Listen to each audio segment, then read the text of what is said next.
Nama Indonesia kembali bikin suara di panggung seni bela diri campuran internasional, dan kali ini giliran Bilal Hassan yang mulai mencuri perhatian setelah sukses mengalahkan petarung asal India, Mridul Saikia, dalam duel kelas terbang Dana White's Contender Series Season 10 di Meta Apex, Las Vegas, Nevada, Amerika Serikat yang digelar hari ini Rabu, 12 Agustus 2026. Kemenangan ini bukan tambahan angka dalam daftar kemenangan Bilal. Karena hasil tersebut membuat rekornya tetap sempurna tanpa kekalahan dalam 9 pertarungan profesional, sekaligus menempatkannya semakin dekat dengan satu target yang selama ini dikejar banyak petarung muda, yaitu mendapatkan kontrak resmi dari UFC dan mengikuti jejak JK Saragi sebagai salah satu petarung Indonesia yang berhasil menembus panggung terbesar MMA dunia.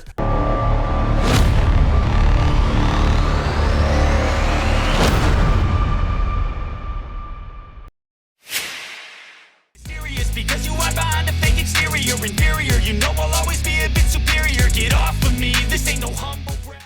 Menariknya, sebelum kedua petarung benar-benar masuk ke dalam oktagon, Bilal sudah lebih dulu menunjukkan kalau dirinya bukan tipe orang yang mau menjalani suasana tegang dengan wajah serius sepanjang waktu.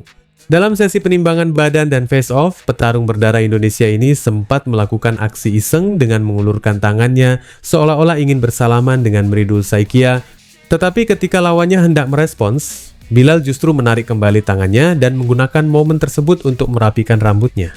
Aksi receh yang kelihatannya sederhana itu langsung bikin suasana berubah dan bahkan membuat Saikia ikut tertawa sehingga tensi panas menjelang pertarungan malah berubah menjadi momen santai yang cukup menghibur. Namun begitu pintu oktagon ditutup, cerita langsung berubah total karena tidak ada lagi urusan bercanda. Mridul Saikia datang ke pertandingan ini bukan sebagai lawan sembarangan loh. Petarung India tersebut memiliki catatan 9 kemenangan dan hanya 1 kekalahan. Bahkan sebelumnya sudah punya pengalaman tampil di Road to UFC Season 4. Artinya, Bilal menghadapi lawan yang juga punya ambisi besar untuk mendapatkan kesempatan naik ke level berikutnya. Sehingga, kemenangan atas Saikia menjadi jauh lebih berharga dibanding mengalahkan petarung dengan pengalaman biasa. Bilal sendiri emang datang ke DWCS dengan persiapan yang semakin serius, terutama pada bagian yang dianggap masih perlu ditingkatkan dalam permainannya. Salah satu fokus utamanya adalah kemampuan gulat dan pertarungan bawah, dan untuk urusan tersebut Bilal mendapatkan kesempatan berlatih bersama salah satu legenda terbesar dalam sejarah UFC, Demetrious Johnson. Bilal diketahui mengasah kemampuannya di Charlie's Combat Club Washington sambil mendapatkan pengalaman dan ilmu dari mantan juara dunia UFC tersebut. Buat petarung yang baru berusia 25 tahun, kesempatan berlatih bersama sosok seperti Demetrious jelas bukan pengalaman sembarangan, apalagi jika target akhirnya memang ingin masuk ke UFC dan bertahan di level tertinggi. Bilal juga tidak menyembunyikan bahwa salah satu motivasi terbesarnya datang dari keberhasilan JK Saragi membuka jalan bagi petarung Indonesia menuju UFC. Indonesia. Alhamdulillah, we got the win tonight. Inshallah kita bisa bertanding very soon. JK menjadi gambaran nyata bahwa petarung dari tanah air bukan cuma bisa tampil di ajang lokal, tetapi juga punya peluang untuk berdiri di panggung MMA terbesar dunia.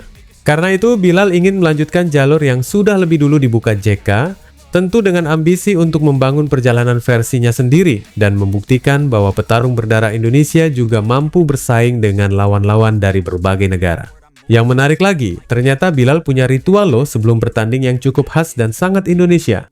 Kalau sebagian petarung mungkin punya menu diet khusus, suplemen mahal, atau ritual super ribet menjelang pertandingan, Bilal justru punya satu prioritas yang sangat sederhana, yaitu nasi. Buat dirinya, nasi menjadi bagian penting sebelum bertanding, karena itulah sumber tenaga yang tidak boleh dilewatkan. Selain makanan, Bilal juga punya teman setia yang selalu menemani persiapannya menuju pertarungan, yaitu musik Michael Jackson, khususnya lagu Billie Jean. Jadi bisa dibayangkan, sebelum masuk oktagon untuk berduel habis-habisan, Bilal justru mempersiapkan dirinya sambil mendengarkan salah satu lagu paling ikonik dari Michael Jackson. Kopi dan air putih juga masuk dalam daftar kebutuhan wajibnya. Bilal menganggap hidrasi sebagai bagian penting dari persiapan sehingga konsumsi air tetap dijaga, sementara kopi menjadi salah satu minuman yang tidak mau ditinggalkan. Polanya emang terdengar sederhana, tetapi justru disitulah karakter Bilal terlihat. Karena di balik persiapan seorang petarung profesional yang sangat serius, ternyata dia tetap punya kebiasaan sehari-hari yang cukup dekat dengan kehidupan orang Indonesia pada umumnya. Yes, Bilal Hassan, absolutely incredible. Belum selesai sampai di situ nih ya, ada satu hal lain yang semakin menunjukkan betapa kuatnya pengaruh budaya Indonesia dalam diri Bilal, yaitu film favoritnya. Menjelang pertarungan, Bilal ternyata senang menonton The Raid, film laga Indonesia yang sudah mendunia itu loh. Bahkan film pertama dari seri tersebut menjadi salah satu tontonan favoritnya sebelum bertarung. Buat seorang petarung MMA, menonton adegan pertarungan brutal dan koreografi bela diri dari The Raid sebelum masuk oktagon jelas punya sensasi tersendiri.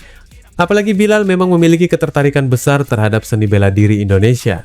It would just mean everything, man. They worked so hard, and I said it before, they didn't work this hard for me to just be average, and so I'm striving for greatness, and I can't wait to get my contract from Daddy Dana. I don't ever slow up, no I don't take shit. I got no love for the fakeness. If you wanna play tough. Saat ini Bilal sudah memiliki dasar dari berbagai disiplin bela diri seperti taekwondo, kickboxing, tinju, gulat, dan jiu-jitsu. Namun ternyata masih ada satu seni bela diri yang belum pernah benar-benar ia pelajari secara serius, yaitu pencaksilat. Justru seni bela diri tradisional Indonesia tersebut menjadi salah satu target Bilal di masa depan. Dan ketika berbicara mengenai pencaksilat, sosok yang ingin dijadikannya inspirasi adalah Iko Uwais. Wah, ini mah aktor sekaligus praktisi bela diri yang namanya udah sangat identik dengan The Raid dan perkembangan pencaksilat di mata dunia. Jadi kalau diperhatikan, perjalanan Bilal ini sebenarnya punya cerita yang cukup unik.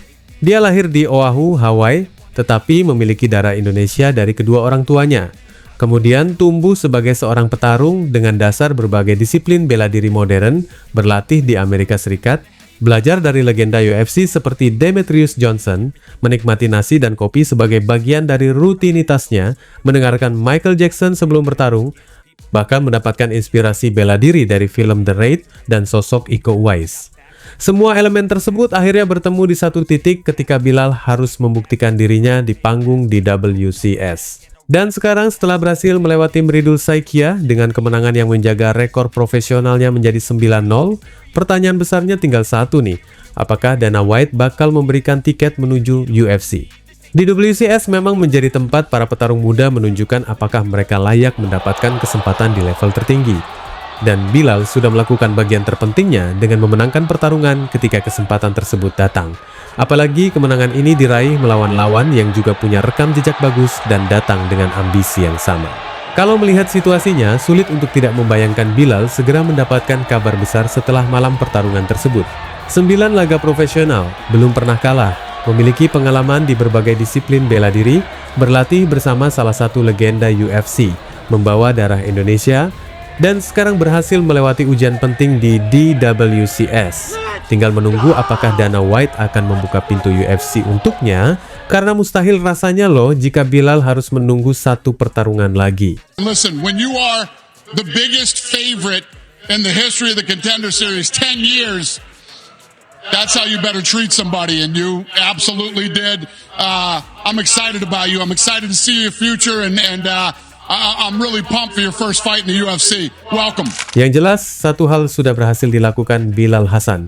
Dia bukan lagi nama petarung berdarah Indonesia yang berjuang dari jauh untuk mendapatkan perhatian.